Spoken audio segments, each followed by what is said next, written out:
layers of communication. Today we're going to be talking about a really amazing, just mind-blowing aha that I hope is helpful for you.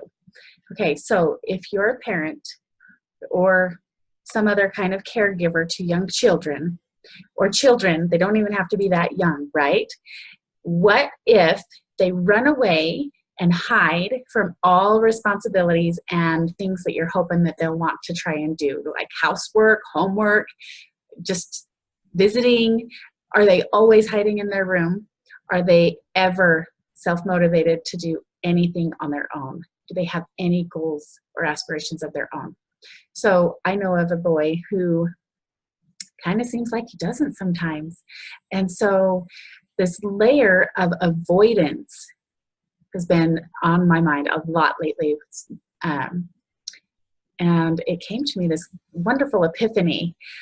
And it's almost always something like this. If you're having a problem, there's almost always this kind of a solution where you can step back and go, oh, so we have the hierarchy of needs.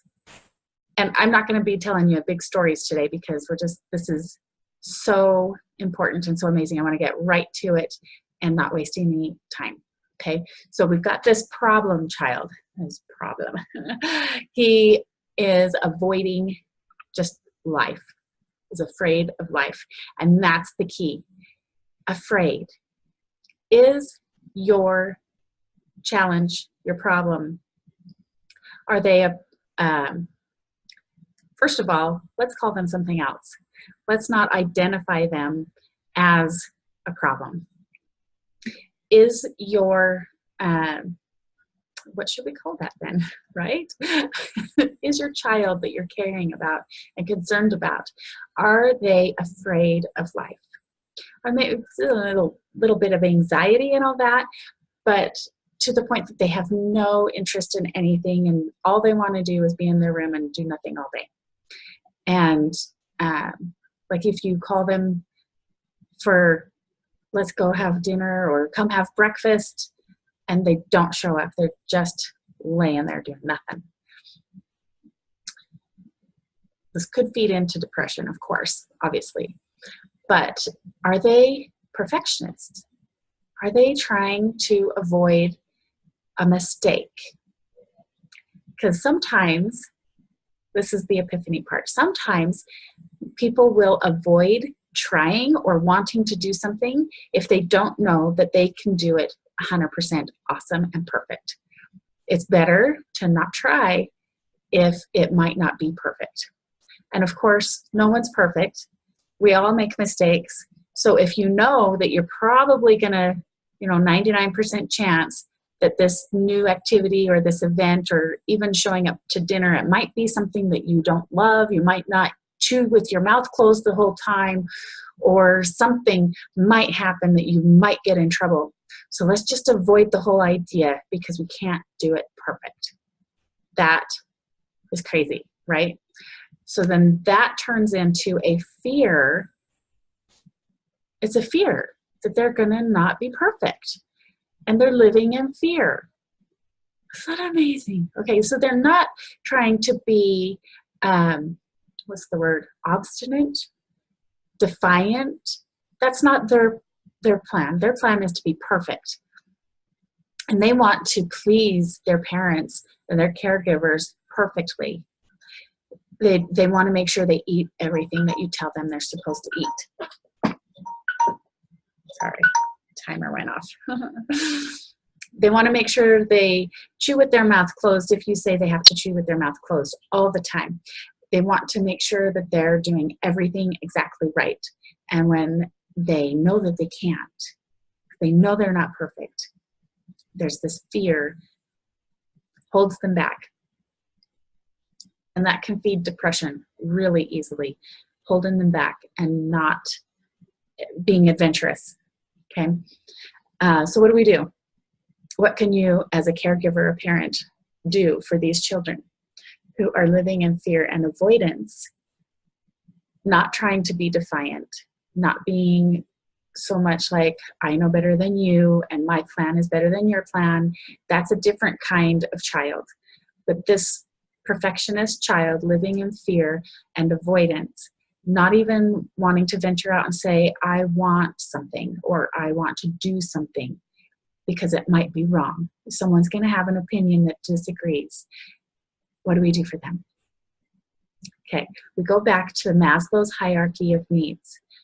And we can see, I don't have the printout right here, but Maslow's hierarchy of needs, you have your base needs, that's food, water, shelter, and so forth. And then once you feel safe in all of your needs being met, then you can step up. The next level is being organized, having order and structure. And then after that is belonging. And then it's accomplishments. We want them to go way up, almost to the top, to have a desire and be motivated to do something.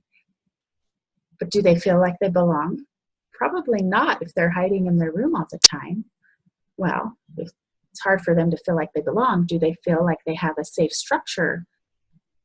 Are they out of order? Is everything just crazy and chaos? Okay, so how can we address that? Is that being supported by all of their needs being met? And I've told this story before, just when my oldest was not eating, he wouldn't talk to people. He was eating sometimes, but we found out that he had high functioning autism, Asperger's, and we wanted him to talk to people. That's the belonging. And see, this situation is even harder to deal with the perfectionist withdrawing and avoiding, because that's a higher level on the Maslow's hierarchy of needs. So my oldest son, we wanted him to belong, feel like he belonged well enough to talk to people.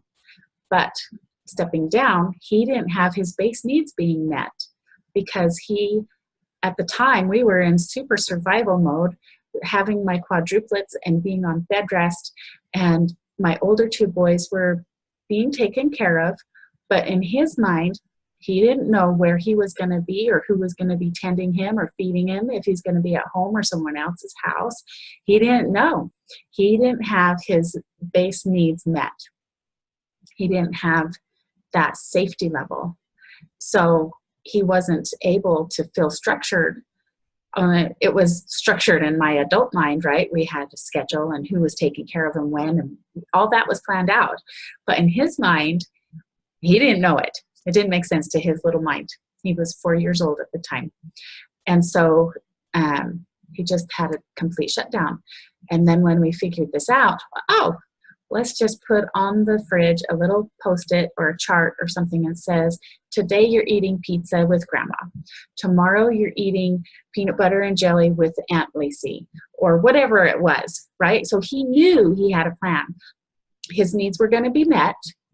There was structure to it. He could look forward to it and know where he was supposed to be when and with who and everything. And so then he was able to feel like he was safe enough to belong and talk to people. And so if we're taking this perfectionist child and do the same type of process, step it down, what can you do to support them? Do they have the structure? Do they feel like they belong? Do they feel like all of their base needs are being met? All right, that's what we're going to take with you for this week, and I hope that's helpful for you. I know it's been amazing for me to realize this epiphany. Of course, Maslow's hierarchy of needs. Let's step it down, see where we can fill in and help support that sweet child. And they are sweet. And we love them. They're just little angels on loan from heaven. And if we can remember that as well, instead of labeling them our problem child or the challenge of our day, who are they really? Who are these sweet children really? They're just angels on loan from heaven. And they are here on purpose, for a purpose. And so are you. You're there for them on purpose, for a purpose. All right. Have a great day. This is Lydia Taggart. I'm super glad that you could be here on Layers of Communication with me today. Go ahead, share this out. Let other people know how they can help their children. Okay. Love you. Bye.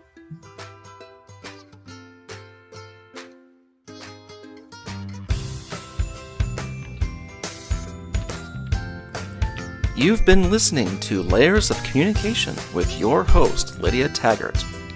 Tune in next week as we discover the layers in order to communicate and connect down to your core on Lydia Taggart's Layers of Communication.